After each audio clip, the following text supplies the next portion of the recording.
우리가 종종 인터넷 기사나 뉴스 같은 거를 이렇게 보다 보면 굉장히 슬픈 내용을 우리가 접할 때가 있습니다.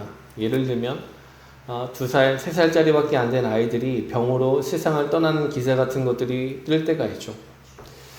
그런데 그러한 슬픈 그 가슴 아픈 기사를 읽을 때마다 꼭 등장하는 댓글이 있습니다.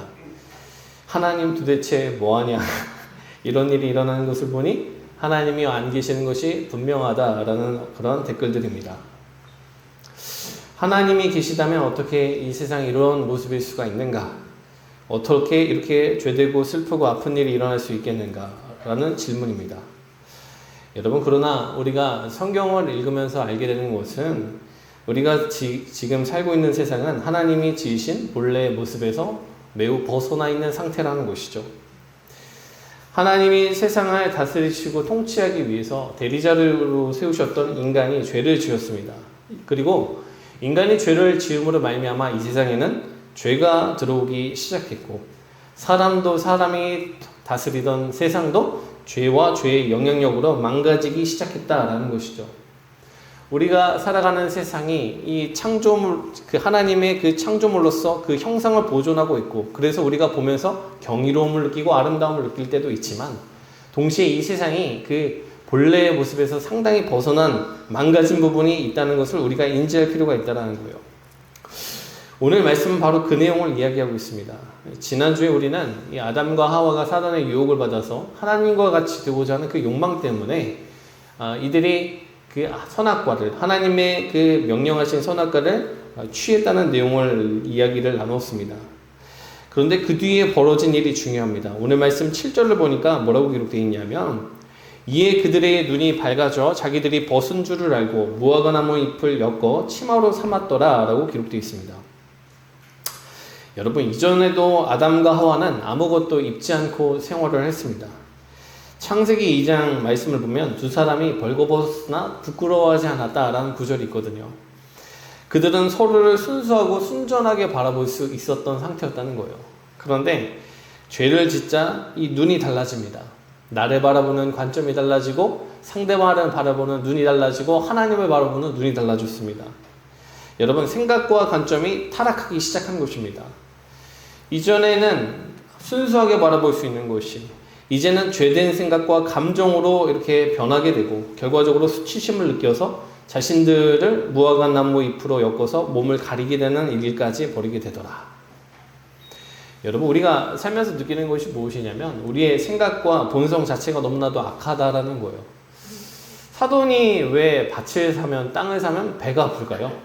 사실 칭찬해주고 좋아해줄 수도 있잖아요. 그 이웃집 순인의 자식이 전교에서 3등을 했다는 얘기를 들으면 왜 내 마음에서 천불이 일어날까요? 그냥 뭐 내 아들은 내 아들이고 네 아들은 잘 됐으니까 좋다 이렇게 얘기해주면 좋은데, 여러분, 그게 안 됩니다. 여러분, 왜 그렇습니까? 이게 하나님이 본래 우리를 그렇게 창조하시는 것이 아니라 이 세상에 죄가 들어와서 우리의 생각과 마음 본성을 타락시킨 결과라는 거예요. 그리고 오늘 말씀도 보면 이 아담과 하와가 죄를 지은 즉시 이 죄가 이 두 사람에게 굉장히 강한 영향력을 끼치는 것을 보게 됩니다. 이 사건 직후에 하나님이 아담과 하와를 찾으셔서 이 사건의 전말을 물으시자 그들이 뭐라고 대답을 합니까? 11절과 12절 말씀을 보니까 이렇게 기록되어 있습니다. 누가 너의 벗었음을 내게 알렸느냐? 내가 내게 먹지 말라 명한 그 나무 열매를 내가 먹었느냐? 아담이 이르되 하나님이 주셔서 나와 함께 하신 여자 그가 그 나무 열매를 내게 주므로 내가 먹었나이다. 여러분, 지금 보면 하나님이 네가 어찌하여서 그 먹지 말라 한 그 열매를 먹었느냐라고 질문을 던지셨을 때 아담이 뭐라고 대답을 하냐면, 하나님이 내게 주셔서 함께 하신 여자가 내게 그 열매를 주어서 내가 먹었습니다 라고 대답을 합니다. 벌써부터 이 말에서 이 죄로 인해서 이 오염된 사람의 본성과 생각, 마음이 이제 벌써 드러나는 거죠. 본래 아담이 하와를 보면서 했던 말을 기억하십니까? 이는 내 뼈 중에 뼈요 살 중에 살이로다. 마치 신혼여행 때 남편이 여자에게 하는 말이랑 똑같이 달콤한 사탕 발림 같은 말을 하거든요. 근데 그것이 분명히 진심이었을 거예요. 그런데 한 장밖에 지나지 않았는데 죄가 들어오고 나니까 내 뼈 중에 뼈요 살 중에 살이 나를 죄를 짓게 만든 환장할 인간으로 변하는 어떤 이런 이 반전이 일어나는 거죠. 사랑했던 사람이 책임을 떠넘길 대상이 됩니다. 나는 그럴 사람이 아닌데 저 여자 때문입니다 라고 책임을 전가하더라. 그런데 사실 이번 분에 가만히 보면 이게 아담이 단순히 여자에게만 책임 전가를 하고 있는 게 아니에요. 12절 말씀 보니까 하나님이 주셔서 나와 함께 하신 여자가 라는 표현이 나오죠. 여러분 이 말을 잘 이해해야 돼요. 이 말은 무슨 말이랑 비슷한 거냐면 너 왜 이렇게 공부를 못하니 했더니 자식이 그러게 좀 똑똑하게 낳지 그랬어 이렇게 하는 말이랑 똑같거든요. 원인이 나한테 있는 게 아니라 당신에게 있다라는 거예요. 여러분 지금 이 사람이 뭐라고 얘기를 하고 있는 거냐면 나의 죄는 사실은 이 하나님께 있는 거 아닙니까? 라고 하면서 죄에 대한 책임을 하나님께 전가하고 있는 것입니다. 13절에서 하나님이 여자에게 물으실 때도 이렇게 책임 전가를 하면서 회피하는 그 얘기를 하와도 동일하게 하죠. 여호와 하나님이 여자에게 이르시되 내가 어찌하여 이렇게 하였느냐? 여자가 이르되 뱀이 나를 꿰물어 내가 먹었나이다. 뱀이 나를 꿰물어 내가 먹었다라는 거예요. 여러분 우리가 착각하지 말아야 될 게 성도가 사람이 죄의 유혹을 받을 수 있습니다. 그러나 그 죄의 유혹을 받는다는 것은 사단이 우리의 몸과 우리의 신체를 조작해서 우리를 강제로 죄를 짓게 만들 수 있다는 것이 아닙니다. 여러분 우리가 문을 열어주어야 돼요. 우리가 허락해야 됩니다. 우리가 허락하고 의지적으로 동의를 해야 죄를 지을 수가 있거든요. 지금 창세기 3장에서 사단이 그토록 심혈을 기울여서 말로 여자를 유혹했고 시험에 들게 만들려고 노력을 기울였던 것도 강제로 여인에게 죄를 짓게 만들 수가 없었기 때문입니다. 하와가 죄를 지은 것은 그가 뱀의 말에 동의했기 때문이고 자기가 하나님처럼 변할 수 있다는 말에 동의해서 자기가 그처럼 되고자 했던 자기의 위지 때문이지 전적으로 모든 일이 다 뱀의 책임이 아니거든요. 그런데 벌써부터 여기에서 나는 죄가 없고 전적으로 뱀의 잘못이라고 말하더라는 거예요. 이 죄가 지은 그 즉시 벌써부터 인간의 생각과 마음 본성이 오염되고 타락하고 있는 것을 본문이 보여주더라는 것입니다. 결국에 이렇게 죄로 인해서 타락하게 된 사람이 어떻게 되냐면 창세기 4장 말씀을 보면 인류 최초의 살인사건이 나옵니다. 가인이 자기의 동생 아벨을 살해해서 죽이는 사건이 나오죠. 근데 그걸로 끝이 아닙니다. 4장 뒷부분에 가면 라멕이 자기가 사람을 죽였다고 그것을 자랑하면서 노래로 만들어서 부르는 장면이 나오거든요. 죄악이 살인했던 그 범죄가 자랑이 되는 시대가 열렸다라는 거예요. 죄가 들어오고 나니까 그 즉시 그것이 급속도로 이 세상에 퍼지면서 악이 관영하는 시대, 악이 자랑하는 시대가 열리고 말았더라. 그리고 마침내 창세기 6장 5절과 6절에 가면 뭐라고 하나님께서 말씀하시냐면 여호와께서 사람의 죄악이 세상에 가득함과 그의 마음으로 생각하는 모든 계획이 항상 악할 뿌심을 보시고 땅 위에 사람을 지으셨으며 한탄하시는 그러한 장면이 나옵니다. 아담과 하와가 죄를 지은 것은 창세기 3장의 말씀인데 3장, 4장, 5장, 6장에 가니까 하나님이 이 땅에 죄악이 가득한 것을 보시면서 한탄하시게 되는 지경까지 가게 되더라. 여러분 죄는요 머물러 있지 않습니다. 죄는 그것 하나로 끝나는 것이 아니라 살아있는 것처럼 번지고 퍼져나가서 온 세상을 뒤덮습니다. 그래서 성경이 말하는 바에 의하면 지금 우리가 사는 세상은 죄로 인해서 오염된 세상이고 또 특별히 이 죄로 인해서 오염된 세상 가운데서 태어나는 이 아담과 하와 이래로 사람은 이 죄 가운데서 죄된 본성을 가지고 태어나게 된다는 게 이 성경의 증언이라는 거예요.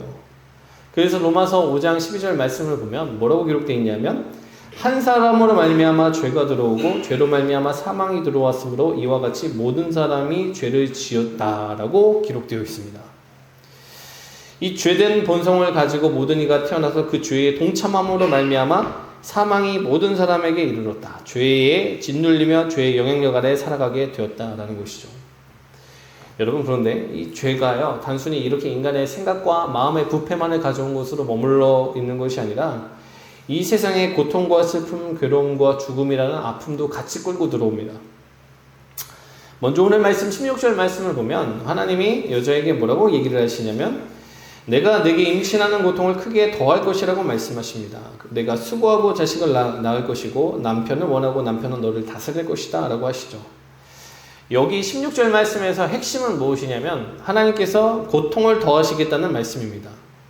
여러분, 이전까지 이 하나님이 다스리시던, 하나님이 창조하셨던 이 창조 세계에서는 고통이라는 단어가 존재하지 않았습니다. 질병도 없었고 아픔도 없었습니다. 죽음도 없었습니다. 그런데 하나님은 이제 이 땅 가운데서 고통이 있을 것이라고 말씀하십니다. 아담에게도 17절부터 19절까지 하시는 말씀의 핵심이 바로 그러한 내용입니다. 아담에게 이르시되 내가 내 아내의 말을 듣고 내게 먹지 말라 한 나무의 열매를 먹었은즉 땅은 너로 말미암아 저주를 받고 너는 내 평생에 수고하여야 그 소산을 먹으리라. 땅이 내게 가시덤불과 엉겅퀴를 낼 것이라. 내가 먹은 것은 밭의 채소인즉 내가 흙으로 들어갈 때까지 얼굴에 땀을 흘려야 먹을 것을 먹으리니 내가 그것에서 취함을 입었음이라. 너는 흙이니 흙으로 돌아갈 것이니라 하시니라. 여러분, 이 말을 오해해서는 안 됩니다. 이 사람이 노동하는 것이 저주라는 의미가 아닙니다. 동산에서의 인간은 고통을 몰랐습니다. 그런데 하나님이 이제 얘기하시는 거예요. 이제 이 땅이 저주를 받아서 너가 사는 곳이 고통과 슬픔이 가득한 곳이 될 것이고 너는 그 땅 가운데서 살아가기 위해서 수고하며 분투해야 될 것이다 라고 말씀을 하시더라는 거예요. 아담이 죄를 짓지 않았으면 이렇게 힘들게 아침마다 출근하면서 돈 벌기 위해서 고생하지 않아도 됐을 텐데, 그러나 여러분과 제가 아담이었어도 100% 죄를 지었을 겁니다. 여러분, 이제 결과적으로 사람은 이 가시덤불과 엉겅퀴와 같은 이 인생의 질고를 경험하게 되었다. 그래서 결과적으로 흙으로 돌아가게 되는 어떤 결말을 맞이하게 되었다라는 것이죠. 지금 우리가 창세기 3장 후반절에서 읽어야 되는 이 핵심이 무엇입니까? 다른 데에 있는 것이 아닙니다. 죄는 단순히 사람의 심령의 부패만을 가져온 것이 아니라 사람이 사는 세상을 타락시키고 사람의 삶에 실제적인 고통과 죽음 같은 괴로움을 가져왔다라는 거예요. 우리가 사는 세상이 이렇게 온갖 종류의 아픔과 비극이 넘쳐나는 것은, 전쟁과 기근과 지진과 질병과 죽음으로 만연해 있는 것은 하나님이 본래 의도하신 바가 아니라 죄로 인해서 인간이 하나님께 반역을 저지름으로 인해서 경험하게 된 결과라는 것이죠.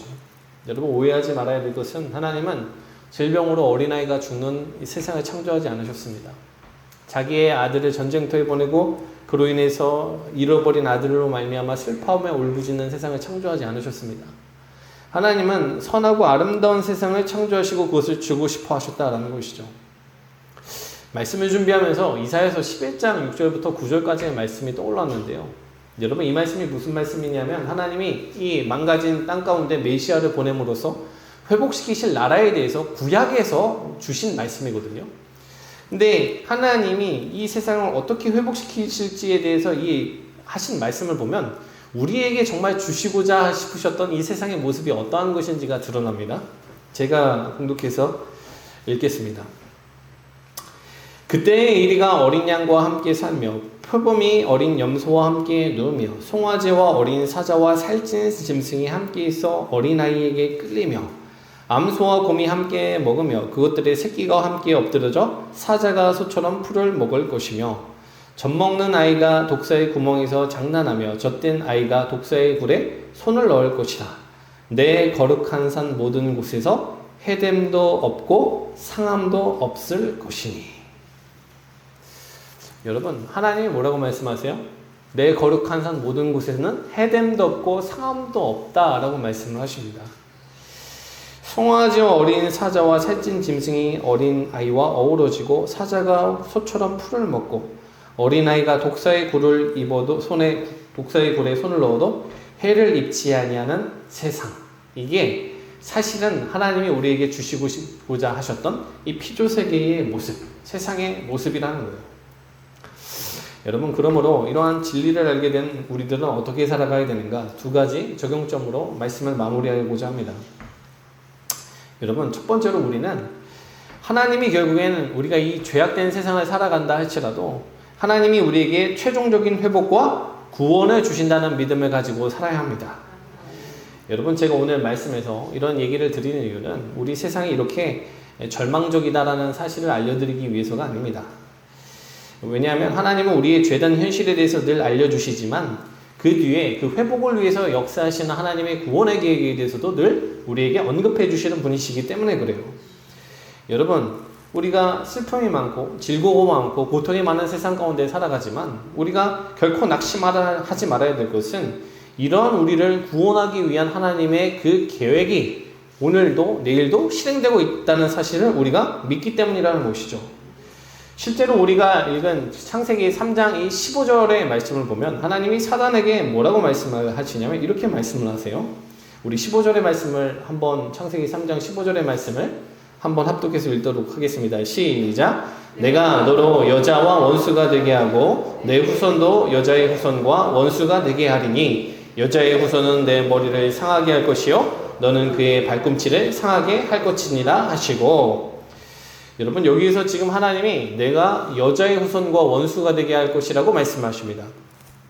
근데 사실은 고대 유대 사회에서 우리가 보면 알겠지만 그 살해의 하나님이라고 얘기 안 하시거든요. 아브라함의 하나님, 뭐 야곱의 하나님, 아브라함과 이삭과 야곱의 하나님 이런 식으로 누구누구의 후손이라는 호칭에는 항상 남성이 붙습니다. 그런데 하나님이 지금 여기서 여자의 후손이라고 얘기하십니다. 이유가 뭡니까? 지금 하나님이 얘기하시는 이 여자의 후손은 성령으로 잉태하사 이 땅 가운데 여자의 후손으로 오실 예수 그리스도를 상징하는 것이기 때문에 그렇습니다. 주님께서 이 땅 가운데 오셔서 이 죄와 사망의 권세를 무너뜨리시고 그 가운데서 뱀이 여자의 후손이신 그리스도의 발꿈치를 물어 그분이 십자가에 못 박혀 죽게 만들 것이지만 그럼에도 불구하고 하나님이 3일 만에 다시 그를 부활시키심으로써 뱀은 그의 발꿈치만을 상하게 할 것이고 하나님은 마침내 그들을 건져내시고 구원하시는 그 계획을, 구원의 계획을 이루실 것을 창세기 3장 15절에 아담과 하와가 범죄한 그 즉시 하나님은 얘기하시면서 회복과 구원의 계획을 선포하고 계시더라는 거예요. 여러분 보세요. 우리가 사는 세상이 죄가 많고 고통이 많고 슬픔이 많아도 하나님은 이미 구원의 계획을 가지고 계시다는 사실을 믿으시길 주의 이름으로 축원합니다. 우리는 단순히 이 죄 많고 고통 많은 세상을 견디면서 언제 이 고통이 끝나나 무기력하게 기다리는 사람이 아니라 하나님이 이루실 그 구원의 계획을 분명하게 믿으면서 세상이 꺾을 수 없는 하늘의 소망을 품고 사는 사람들이라는 것이죠. 여러분, 하나님이 최종적으로 회복시키시고 하나님이 그 구원을 예비해 주셨다는 믿음 가운데 살아가는 사람들이 우리 사랑하는 성도님들과 제가 되기를 주의 이름으로 간절히 축원합니다. 두 번째로 여러분, 오늘 말씀을 통해서 우리가 기억해야 될 것은 죄를 이기게 하시고 죄를 멸하게 하시는 이 예수 그리스도를 성도는 붙들고 살아가야 된다는 거예요. 여러분 아까도 말씀드렸지만 이 죄라는 것이 너무나도 무섭습니다. 창세기 3장에서 남자와 여자가 죄를 지었는데 4장에서 살인 사건이 벌어지고 살인이 만연한 시대가 열립니다. 6장으로 가면 하나님이 이제는 세상을 멸망시키셔야 될 만큼 이 죄로 관영한 세상이 열리거든요. 죄라는 것이 이토록 급속도로 이 인간의 삶 가운데에서 영향을 끼치고 사람들의 삶을 무너뜨리고 망가뜨린다는 거예요. 여러분 보세요. 우리 가정생활과 직장생활, 우리가 교회에서 신앙생활하는 것도 죄의 영향력에서 결코 자유로울 수가 없습니다. 남편과 아내가 관계를 맺는 것이 또 가정뿐만이 아니라 직장 내에서 혹은 교회 내에서 관계를 맺는 것이 여러분 우리가 멀쩡하다고 생각하지만 죄의 영향력 아래에서 오염되어 있을 때가 많고 그 가정이 죄로 인해서 파괴되어 있는 경우가 너무나도 많다라는 거예요. 여러분 죄라는 것이 우리의 지성과 감정과 위지에 계속해서 영향을 끼치고 있다는 것을 알 필요가 있다는 거예요. 성도들이 신앙을 가지고 있지만 이 죄가 얼마나 무서운지에 대한 인식을 가지지 못해서 이 죄로 인해서 계속해서 내 삶이 황폐해지고 무너지고 있는데 그것을 방치하면서 살아갈 때가 있거든요. 그런데 그때 우리가 기억해야 될 것은 무엇인가? 우리가 믿는 예수님이 죄를 멸하시고 죄를 이기게 하시는 그 죄로부터 승리케 하시는 권세를 지니신 주님이시라는 것을 다시 한번 기억하고 붙들고 살아가야 된다는 것이죠. 여러분 예수님이 죄를 이기게 하시고 예수님이 우리를 죄로부터 자유케 하신다는 것을 믿으시길 주의 이름으로 축원합니다. 우리가 세상 가운데 있는 여러 가지 죄의 문제들을 어떻게 다 일일이 다 해결 방법을 갖다 이 시간 말하겠습니까? 그런데 생각보다 원리는 간단해요. 주님을 내 마음 가운데 모시고 아까 오전에 우리가 서로 말씀을 통해서 나누었던 것처럼 예수 그리스도를 붙들고 그분을 내 안에 모시고 살면 내 안에 있는 그 삶의 영역이 내 삶에 그 자리 잡고 있었던 죄와 그 죄의 영향력들이 그 주님으로 말미암아 정화되고 깨끗해지고 정결해진다는 것을 믿고 주님을 내 안에 모시고 살아갈 때 우리가 일일이 하나님 이거 해주세요 저거 해주세요 기도하지 않는다 할지라도 내 안에 계신 주님께서 정결케 하여 주시고 죄를 멸하시는 일을 행하신다라는 것이죠. 여러분, 그러므로 성도는요 매일매일 하루를 시작하면서 주님을 나의 심령 가운데 모시고 주님의 도우심을 구하면서 살아가야 된다는 것을 믿으시기에 주의 이름으로 축원합니다. 부부싸움한테 싸움하고 나서 예수님한테 기도해 이제 물어보셔야 되는 거예요.